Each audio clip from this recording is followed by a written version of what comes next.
السلام علیکم دوستو، مجھے امید ہے کہ آپ سب لوگ خیریت سے ہوں گے۔ میرے یوٹیوب چینل اقبال کلاسز میں آپ کا استقبال ہے۔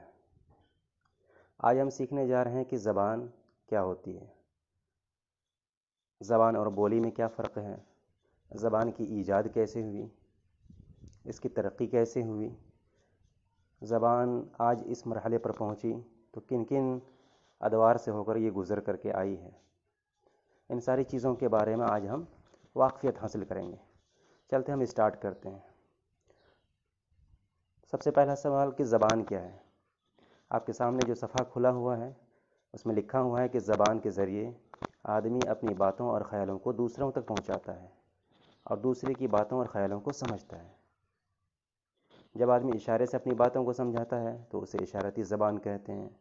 جب آدمی اپنی باتوں کو بول کر ظاہر کرتا ہے تو اسے تقریری زبان کہتے ہیں، اور جب وہ لکھ کر اپنی باتوں کو ظاہر کرتا ہے تو یہ تحریری زبان کہلاتی ہے۔ زبان کی تحریری شکل کو ادب کہتے ہیں۔ سب سے پہلے زبان، جسے انگریزی میں لینگویج کہتے ہیں، ہندی میں بھاشا کہتے ہیں۔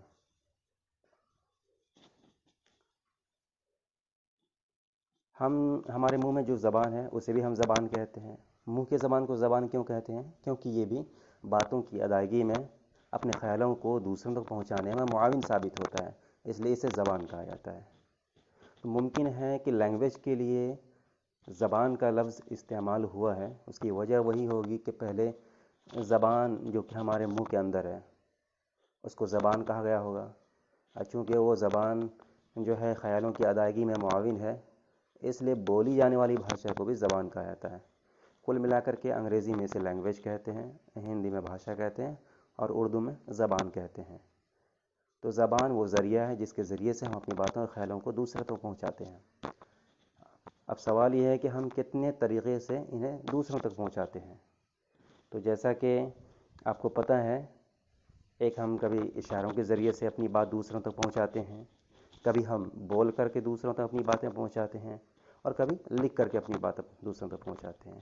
مثال کے طور پر اگر ہم اسے سمجھنا چاہیں تو آپ کے آس پاس میں اگر کوئی گونگا لڑکا ہے یا کوئی گونگا آدمی ہے تو آپ اس سے کس طریقے سے بات کیجیے گا؟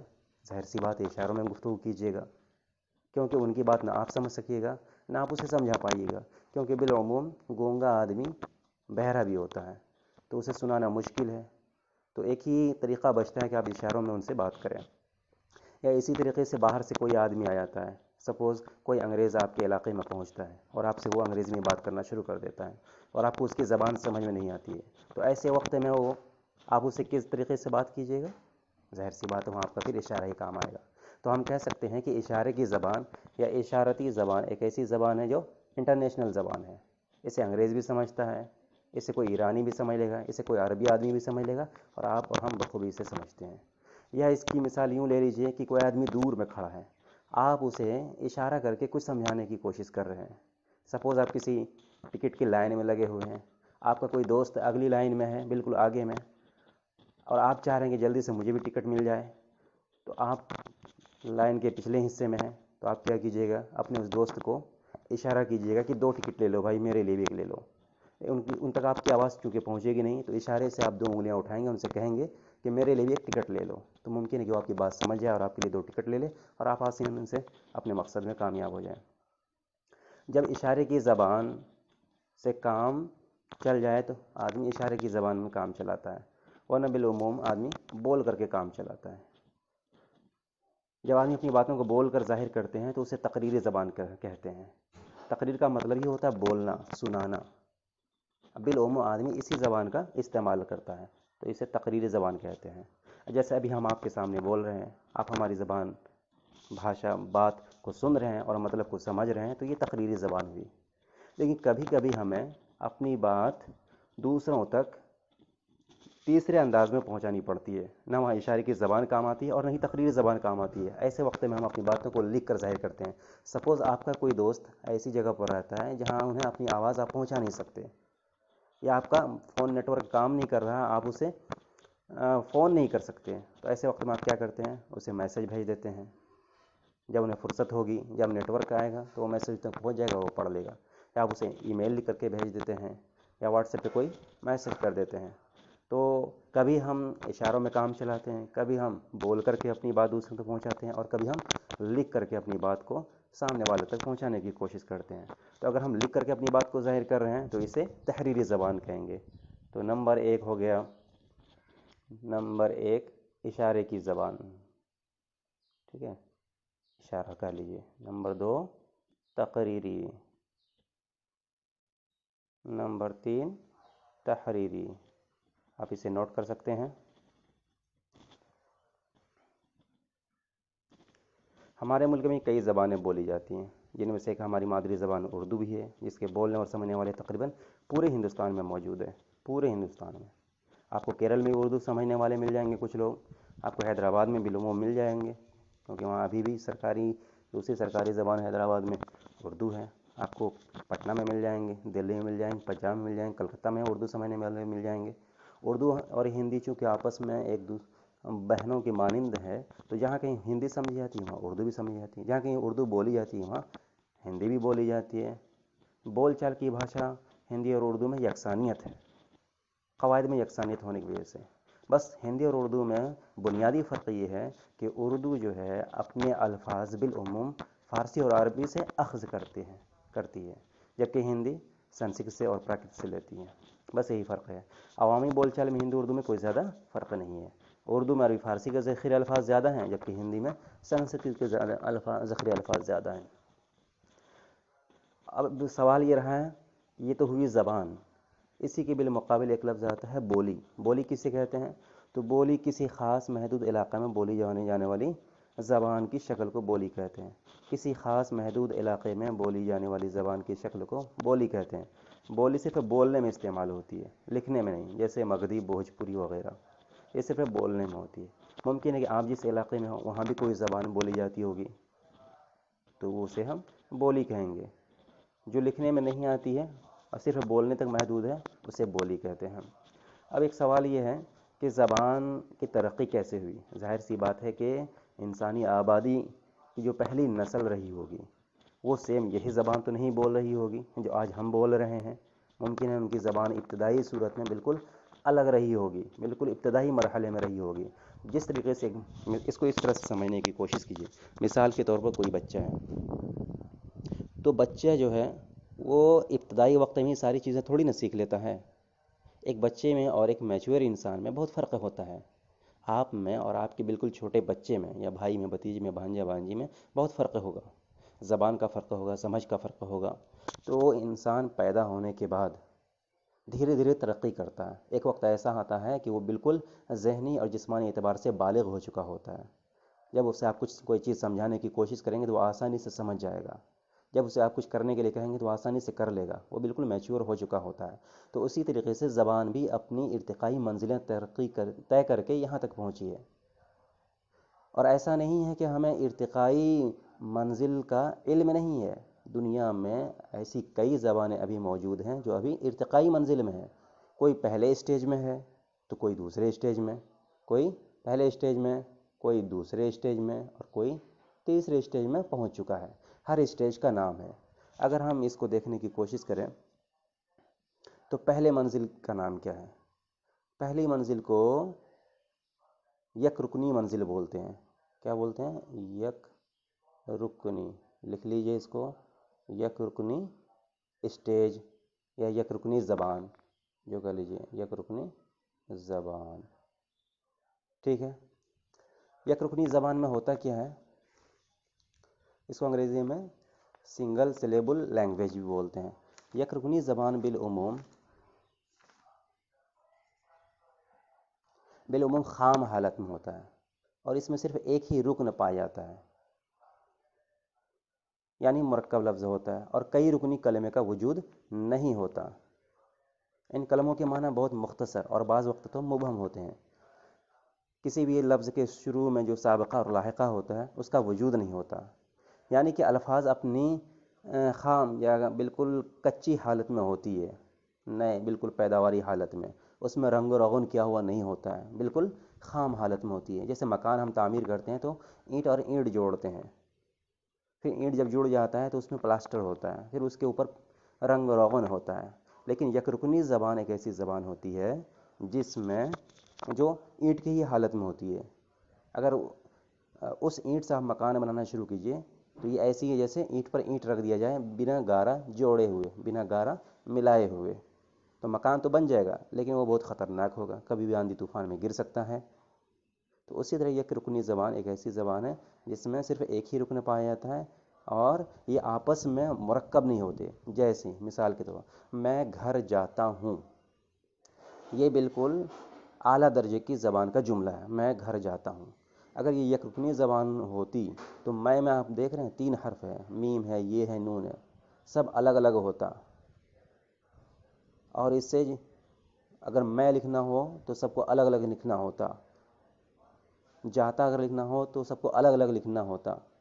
ٹھیک ہے, اور مطلب یہ کہ ہر رکن الگ الگ ہوتا.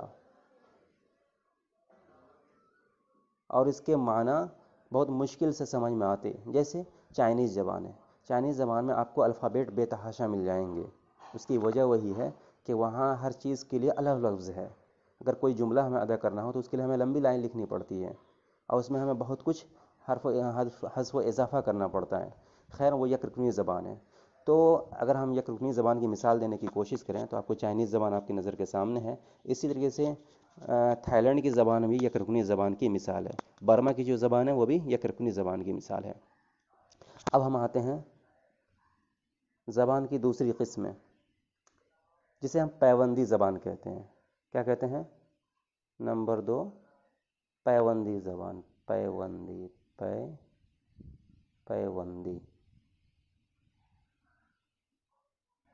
یہ زبان کی دوسری ترقی کی دوسری شکل ہے. پیوندی زبان تھوڑا اعلیٰ درجے کی ہے. اس منزل میں جو ہوتا ہے کلمہ یا حقیقت میں زبان کا جو ریشہ ہوتا ہے وہ ایک دوسرے کے ساتھ پیوست ہونے لگتا ہے. اس طرح ایک سے زیادہ ریشے آپس میں مل کر معنی دیتے ہیں اور اپنے اصلی معنی میں تنوع یا تبدیلی یا وسعت پیدا کر دیتے ہیں, اور اس طریقے سے نئے نئے کلمے اور طرح طرح کے معنی پیدا ہونے لگتے ہیں. ظاہر ہے کہ یہی صورت زبان کی ترقی کی ہو سکتی ہے. اب پیوندی زبان میں یہ ممکن ہے کہ ہم مختلف طرح کی ترکیبیں الٹ پھیر کے ذریعے سے, مطلب لفظ میں الٹ پھیر کے ذریعے سے ہم بیان کر سکتے ہیں اور بنا سکتے ہیں. زیادہ پیچیدگی, یہ زبان پہلی زبان کے مقابلے میں زیادہ پیچیدہ ہے اور زیادہ بہتر بھی ہے. اس میں ہم کسی بھی معنی اور مطالب کو تھوڑی سی 19-20 کے ساتھ الفاظ میں الٹ پھیر کے ساتھ ہم پیدا کر سکتے ہیں. اس طرح کی زبانیں بھی دنیا میں موجود ہیں. جاپان اس کی ایک بہترین مثال ہے. جاپان کی جو زبان ہے وہ پیوندی زبان کی مثال ہے. اسی طرح سے کوریائی جو زبان ہے وہ بھی پیوندی زبان ہے. سینٹرل ایشیا کی کچھ زبانیں ابھی بھی پیوندی زبان کی مثال میں ہیں. فن لینڈ کی زبان, ترکی کی زبان بھی, اور افریقہ کی بعض قدیم زبانیں بھی پیوندی زبان کی مثال میں ہیں. تو ہم گفتگو کر رہے ہیں کہ زبانوں نے کیسے ترقی کی. کوئی بھی زبان ہو پہلے وہ یک رکنی ہوتا تھا, اس میں ایک ہی رکن ہوتا تھا. پھر زبان نے ترقی کی اور پیوندی زبان کے مرحلے تک پہنچی. اس میں ہوا کیا کہ ہر رکن آپس میں مل کر کے زیادہ بڑا میننگ دینے لگا. اس میں تھوڑی سی الفاظ کے ساخت میں الٹ پھیر کر دینے سے نئے نئے معنی پیدا کرنا آسان ہو گیا. لیکن یہ حالت بھی زیادہ دنوں تک برقرار نہیں رہی اور کئی زبانوں نے اس مرحلے کو طے کر کے تیسری منزل پر پہنچ گئی جسے ہم منصرف زبان کہتے ہیں. کیا کہتے ہیں؟ منصرف زبان. نمبر 3 منصرف زبان. منصرف زبان. اب ظاہر سی بات ہے منصرف زبان یہ سب سے زیادہ ترقی یافتہ زبان ہے. اس منزل میں زبان کی ریشوں کی بناوٹ اور ان کی شکل میں تبدیلیاں پیدا ہو جاتی ہیں. اس طریقے سے مختلف طرح کی ترکیبیں ہم نہایت آسانی کے ساتھ وجود میں لا سکتے ہیں. انہیں مختلف شکلوں میں ڈھال کر ان سے گہرے اور وسیع مطالب اور معانی پیدا کیے جا سکتے ہیں. ترقی یافتہ کی جتنی بھی زبانیں ہیں, ترقی یافتہ دنیا کی جتنی بھی زبانیں ہیں, اس میں کئی زبانیں ایسی ہیں جو تیسرے درجے کی زبان یعنی منصرف زبان میں آتی ہے. ہم سب کو جو ہے ترقی یافتہ کی جتنی زبانیں ہیں سب کو ہم منصرف زبان کی لائن میں کھڑا نہیں کر سکتے. جاپان ایک ترقی یافتہ دیش ہے لیکن وہ منصرف زبان کے درجے میں نہیں آئے گا. اب آپ کو ہم ایک تیسری چیز سکھانے جا رہے ہیں. اتنا تو سمجھ میں آ گیا ہوگا کہ زبان نے ارتقائی منزل کیسے حاصل کی. زبان کی ابتدا کیسے ہوئی، یہ گفتگو ہم کرنا بھول گئے تھے، تو اسے بغور سنیے کہ زبان کی ابتدا کیسے ہوئی۔ کوئی اگر آپ سے سوال کرے کہ اردو زبان کی ابتدا کیسے ہوئی، ہندی کی کیسے ہوئی، سنسکرت کی کیسے ہوئی، انگریزی کی کیسے ہوئی، تو اس کی ابتدا آخر ہوئی کیسے؟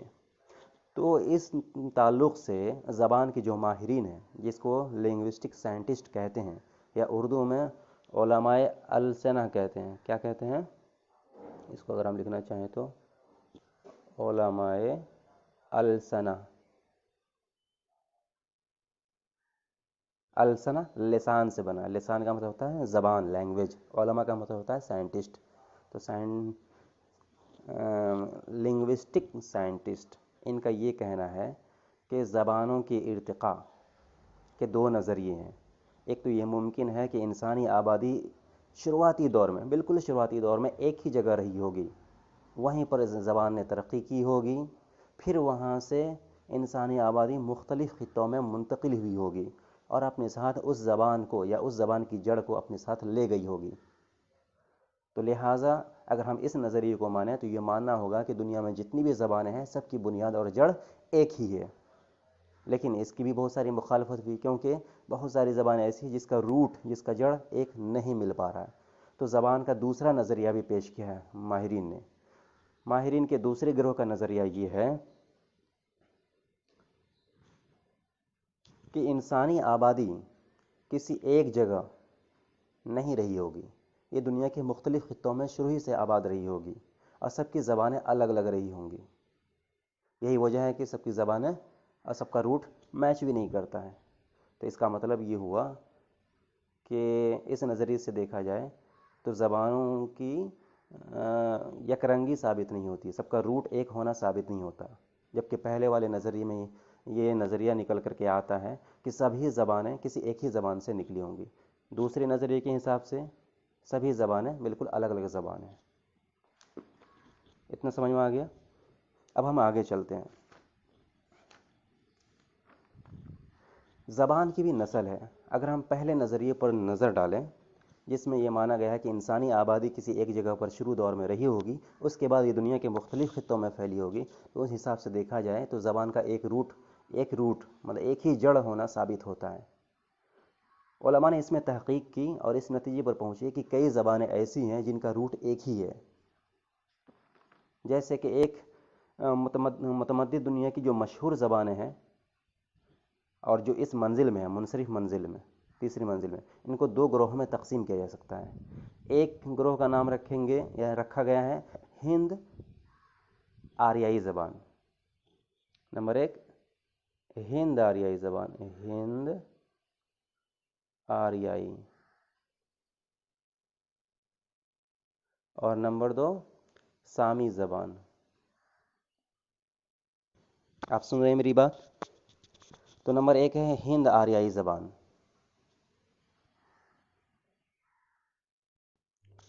ہند آریائی زبان جو ہے یہ اس گروہ کی زبانوں کی مشترک اصل جو کسی وقت ایک مرکز میں بولی جاتی تھی وہی تھی جس سے ہند آریائی زبانیں نکلی ہے۔